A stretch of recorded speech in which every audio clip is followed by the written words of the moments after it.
Hello friends, welcome to my YouTube channel. Today I will teach you complete the sentences and exercise of first chapter उनके टिम्टू. See this exercise, complete these sentences. First sentence है, Rohan was not looking forward to his birthday because Rohan अपने birthday के लिए आगे नहीं देखता है, आगे क्या करना है, कैसे करना है. तो इसको सेंटेंस को कंप्लीट करना है अकॉर्डिंग टू योर लेसन. मैंने कॉपी में कंप्लीट किया है like that. Rohan was not looking forward to his birthday because his mother refuse to give him a table tennis set. It let it which he badly wanted. क्योंकि नहीं उसकी वो चाहता था ना रोहन की उसको टेबल टेनिस गिफ्ट में मिली उसके बर्थडे पे, लेकिन उसकी मम्मी ने उसको देने से इनकार कर दिया, जिसको बहुत वो दिल से चाहता था कि हमको इस बार ये गिफ्ट मिल ही जाए. ठीक है, तो पहला सेंटेंस आपका कंप्लीट हो गया. दूसरा देखिए, Muk try to help Rohan bye.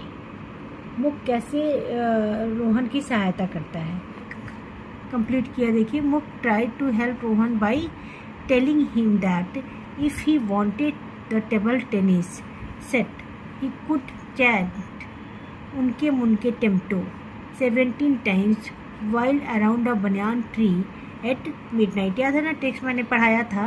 तो उसमें जब उसको मम्मी देने से इनकार कर देती कि नहीं मैं नहीं दे पाऊँगी, बहुत कास्टली है, तो उसका फ्रेंड जो मुक्त रहता है वो क्या कहता है कि एक चैंट, एक प्रार्थना करो, प्रेयर करो, विश मांगो. किसके सामने जाके? मिडनाइट में, आधी रात में, बनियान ट्री के 17 टाइम. क्या बोलना है? उनके मुनके एंड टेम्पो. तो समझ में इसका सेंटेंस को हम आपने रीडिंग किया है उसके अकॉर्डिंग यहाँ पे इसको कंप्लीट इसलिए कंप्लीट कर सकते हैं जब आप इसको लेसन को याद करेंगे तो. ठीक है. थर्ड देखिए, Rohan was offered to enter Mrs growers garden because.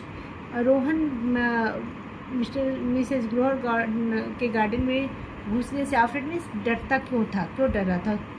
तो देखिए यहाँ पे मैंने सेंटेंस को कॉपी में कंप्लीट किया, आपको दिखा रही हूँ. Was offered to enter Mrs growers garden because she was to be principal of his school and she was very strict. क्योंकि वो उसके गार्डन में नहीं जाना चाहता था, क्योंकि वो जो उसके पड़ोस में थी वो उसके क्या थी, उसकी प्रिंसिपल थी और बहुत ही ज़्यादा स्ट्रिक्ट थी. तो उसको पता था कि इनके गार्डन में जाने से सिर्फ क्या है, खतरा है.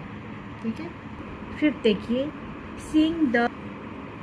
फोर्थ देखिए, Muk did not want to go with Rohan because. Muk Rohan के साथ क्यों नहीं जाना चाहता था. Muk did not want to go with Rohan because he was afraid of Mrs Grover's and thought of entering her garden at midnight scared him. क्योंकि उसको आधी रात में मुक के साथ वो नहीं जाना चाहता था, क्योंकि उसको ये पता था कि मेन गेट से तो हम जा नहीं सकते और जब बाउंड्री पार करके जाएंगे तो कोई भी डिस्टर्बेंस होगा मिडनाइट में तो हम लोग पकड़े जाएंगे, इसलिए वो नहीं जाना चाहता था. ठीक है. फिर देखिए, seeing the parcel Rohan looked at Muk because. Parcel देखने के बाद रोहन मुक की तरफ क्यों देखने लगता है. पार्सल में आया क्या रहता है, वही जो चैंटिंग वो किया रहता है, तो उसको लगता है चैंटिंग करने से उसको मिल गया है ना, क्या बोलते हैं, टेबल टेनिस सेट मिल गया है. तो इसको हम लोग ऐसे कंप्लीट करेंगे. देखिए, parcel Rohan looked at Muk because उनके मुनके टिम्टो was secret between them and he was very surprise to see a parcel from उनके मुनके टिम्टो. अब जो पार्सल आता है, आपको पता होगा, जो पार्सल आया वो रोहन को क्या लगा, कैसे, किसने भेजा, उनके मुनके टिम्टो जो उन्होंने चैंटिंग की थी उसने ही पार्सल भेज दिया है, लेकिन एक्चुअली में भेजा किसने था, मिसेस ग्रोवर ने. तो अभी तो हमको ऐसे ही कंप्लीट करना है, क्योंकि वो इन दोनों के बीच की बात थी ना, रोहन और मुक के बीच की बात थी ये चैंटिंग. ठीक है. अब 6 देखिए, Rohan went to meet Mrs Grover's because. Rohan क्यों मिलने जाता है मिसेस ग्रोवर से.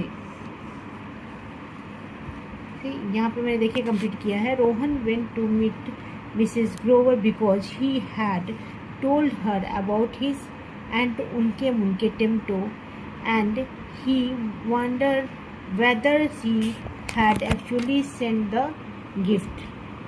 क्या उनको दोनों की सेम थिंकिंग याद है ना कि जब ये बहुत डरे रहते हैं लेकिन जब ट्रूथ बता देते हैं, गार्डन में पकड़ा जाता है तो बता देता है ना कि मैं अपने सेट के लिए प्रेयर करने आया था, उनके टिमटो चैंटिंग करके विश मांगने आया था कि मेरी विश पूरी हो जाए। तो वो भी करती थी, उन्होंने बताया था कि मैं भी ऐसा प्रेयर करती हूँ। तो और इसलिए उन दोनों की अच्छी दोस्ती हो गई थी उनके प्रिंसिपल से, जो ग्रोवर थी और रोहन की, इसलिए वो बार बार उनसे मिलने जाता था। तो इस तरह से हम इस सेंटेंस को कंप्लीट कर देंगे। Answer this questions. First question, read the entire text again, say how we know that Rohan wanted the table tennis set very badly। Text को पढ़ने के बाद कैसे आप बता सकते हैं कि रोहन को टेबल टेनिस बहुत ही पसंद था और उसको किसी भी हालत में कैसे भी उसको टेबल टेनिस प्राप्त करना था। At the beginning of the text the speaker says that Rohan desperately wanted a table tennis set. Starting में ही कहता है ना राइटर जो है कि रोहन को टेबल टेनिस सेट चाहिए, किससे? उसकी मदर से, उसके पेरेंट्स से। लेकिन मदर क्या है, स्ट्रिक्टली मना कर देती है। Set after entirely refused by his mother, he believed in Unke Munke Timto. Rohan kept thinking about it and could not think of anything else. On the day before his birthday, he asked Mook to accompany him to Mrs. Grover's garden to wish for the table tennis set. Also, Rohan was delighted when he got the table tennis set on his birthday with the help of Unke Munke Timto। अब देखिए इसमें क्या है ना कि पूरी story, ये question बहुत ही लंबा है बेटा, तो क्वेश्चन आपको क्वेश्चन को समझना है। क्वेश्चन में पूछा क्या है कि टेक्स्ट में आपको कैसे पता चलता है कि कैसे रोहन अपने बर्थडे पे टेबल टेनिस सेट को प्राप्त किया है, तो वो सारा बताना है। तो आप स्टार्टिंग में जब लेसन पढ़ लिए हैं उसके अकॉर्डिंग सेट कर दीजिए कि उसका बर्थडे रहता है, उसको इंटायरली पूरी तरह से वो चाहिए ही चाहिए टेबल टेनिस। तो फिर उसकी मदर जब उससे देने से इनकार कर देती, रिफ्यूज कर देती है, तो वो उसका फ्रेंड जो मुख होता है वो कहता है कि चलो हम तुमको चैंटिंग बताते हैं कि वहाँ पे प्रेयर करोगे मिडनाइट में बनियान ट्री के पास, उनके टिमटो 17 टाइम्स बोल के, तो तुमको मिल जाएगा। तो वो प्रेयर करने जाता है। फिर वहाँ पे अपने पड़ोसी जो उनकी प्रिंसिपल भी होती हैं मिसेस ग्रोवर के गार्डन में, और अपनी विश मांगता है, और लास्टली उसको क्या होता है, मिल भी जाता है सेट। और वो भेजा कौन होता है table tennis set? Mrs Grover भेजी होती है। लेकिन उसको क्या लगता है कि हमने प्रेयर किया है इसलिए हमको मिल गया। बाद में दोनों का फेथ एक दूसरे में डेवलप होता है और दोनों की अच्छी फ्रेंडशिप भी हो जाती है। तो कुल मिला के क्या है, इस स्टोरी के बारे में थोड़ा सा आपको लिखना है इस क्वेश्चन में। Second question, suddenly a furious bark tore the stillness of the night. Suddenly अचानक, फ्यूरियस मीन्स बहुत तेज, बार्क मीन्स भौंकना, टोर मीन्स जैसे स्टिलनेस में शांति, और शांति के बीच में जो अशांति पैदा कर दे, जिस अचानक से आपको सन्नाटा हो, उसमें किसी चीज़ की आवाज़ सुनाई दे। इसी तरह से कुत्ते की रात में भौंकने का जाने से आवाज़ सुनाई देती है। तो क्या होता है, ये कहाँ पे बोला गया, किसने बोला है? क्वेश्चन है, देखिए, why did the dark bark, dark क्यों भौंका, क्यों भौंकता है अचानक से? तो फर्स्ट क्वेश्चन ये हो गया, why did the dog bark, what happened after this.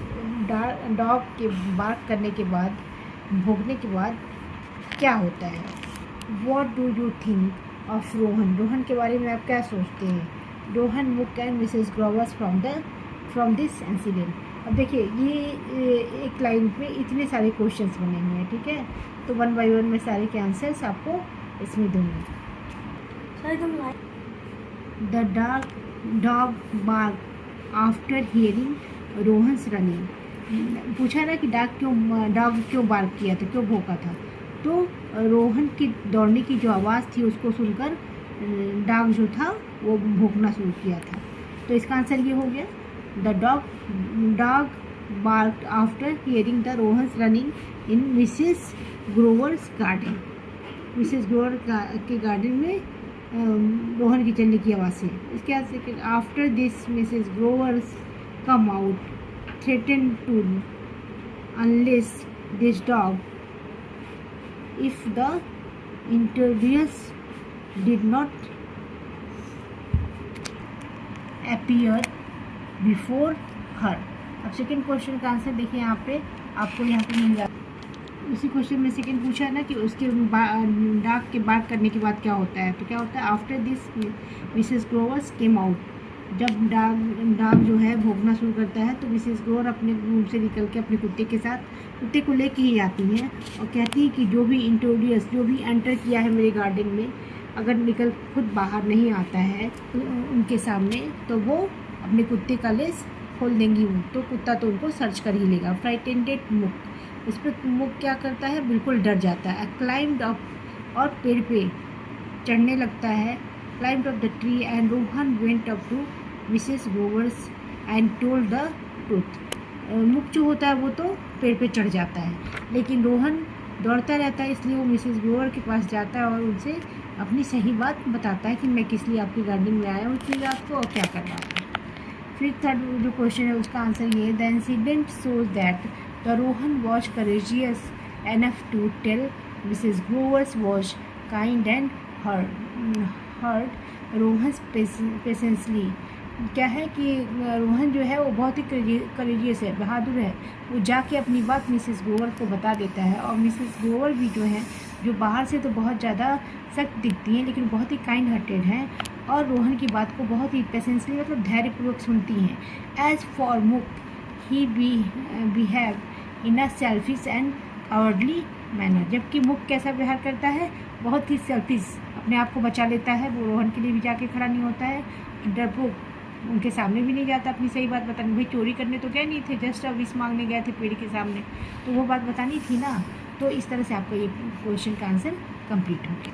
C third question, next day the great moment came, I open my gift, rejoiced over my new pair of shoes and the hand knitted floor. ये आपको याद है, starting में ये line आता है कि दूसरे दिन जब उसका बर्थडे आता है तो क्या होता है, जब अपनी आँख खोलता है तो उसके पास बहुत खुशी के साथ उसको पेयर ऑफ शूज मिलता है, एक जोड़ी जूता मिलता है और हाथ का बुना हुआ एक स्वेटर मिलता है। तो अब इस लाइन पे ये क्वेश्चंस बेस है। वाई डज द स्पीकर से it was the great moment. Speaker क्यों कहता है कि ये बहुत ही ग्रेट मतलब बहुत ही अच्छा समय होता मोमेंट होता है। तो इसका आंसर अभी हम आपको बताते हैं, इसलिए ना कि उसका बर्थडे होता है रोहन का। Do you think the speaker really rejoiced at this point, why. आपको लगता है कि वहाँ पे वो इंजॉय करता है बहुत ज़्यादा, और करता है तो क्यों। The speaker says it was the great moment because, great moment क्यों है, because he was waiting eagerly to open his birthday gift for somewhere in his heart he did not think that many be this wish for table tennis set would come true। वो खुश है क्योंकि उसको पता है कि जो उसका डिमांड था टेबल टेनिस वो तो मिलने वाला है नहीं। तो जो मम्मी उसको शूज और फ्लोर का वादा की थी वो तो मिल ही जाएगा, तो उतने से ही वो खुश था। उसके बाद क्या होता है, did not think about that many, बहुत सारे गिफ्ट के बारे में वो नहीं सोचता है। Be this wish for table tennis set would come true, और अंदर से उसको ये भी था कि मैंने जो चैंटिंग किया है, जो चैंट किया है, उसके भरोसे क्या पता हमारा उनके टिंटो के जो विश बनियान के सामने मैंने किया, क्या पता कि हमारा विश पूरा हो जाए और मुझे सेट ऑफ टेबल टेनिस मिल ही जाए। The speaker tried to rejoice so that his mother would be pleased to see him with his birthday gift। क्या the speaker try to visualize, जो स्पीकर है मतलब राइटर जो है उसी का बर्थडे, वही अपनी लाइफ के बारे में लिख रहा है, तो वो उतने से ही खुश है जितना उसको मिल गया है। और साथ में सेट ऑफ जो टेबल टेनिस का वो है वो भी तो आ गया है ना उनके उनके टुनके से टिंटो से, जिससे मिसेस ग्रोवर ने दे दिया है। ये देख के उसकी मम्मी भी खुश हो गई है। ठीक है। Who do you think give Rohan that table tennis set, why do you think so. अब ये बताइए कि आपको क्या लगता है किसने टेबल टेनिस दिया है, why do you think so. अगर आपको लगता है कि मिसेस ग्रोवर ने दिया है या उनके उनके टिंटो ने दिया है तो क्यों। Mrs Grover give the table tennis set, किसने दिया था, मिसेस ग्रोवर। पहले ही बताया ना कि लेसन आप पढ़ेंगे तुरंत आपको पता भी चल जाएगा, तो इसका आंसर पता चल गया। Because she saw how badly he wanted it, क्योंकि उसको पता था, उनको पता था कि कितना मतलब उसको कितना ज़्यादा नीड था, कितना ज़्यादा चाहते कि मुझे टेबल टेनिस मिल जाए। इतनी रात को बच्चा जाके चैंटिंग करता है, इसका मतलब कि उसकी चाहत उसके प्रति बहुत ज़्यादा है। And also wanted to reward him for being truthful, और फिर उसने मिसेस ग्रोवर से जाके सत्य भी तो बता दिया था कि मुझे टेबल टेनिस है इसलिए मैं आया हूँ यहाँ पे विश मांगने के लिए अपना, तो ये सोच के उन्होंने उसको पार्सल दिया था। तो ये क्वेश्चन तो बहुत ही ईजी है, आप जैसे ही लेसन को 2 बार 3 बार पढ़ लेंगे अच्छे से वैसे आप आंसर्स आराम से लिख लेंगे। लॉन्ग जरूर है लेकिन स्टोरी बहुत अच्छी है, तो सिंपली आप इसको राइट कर सकते हैं। So all of you like and subscribe my channel. Thank you.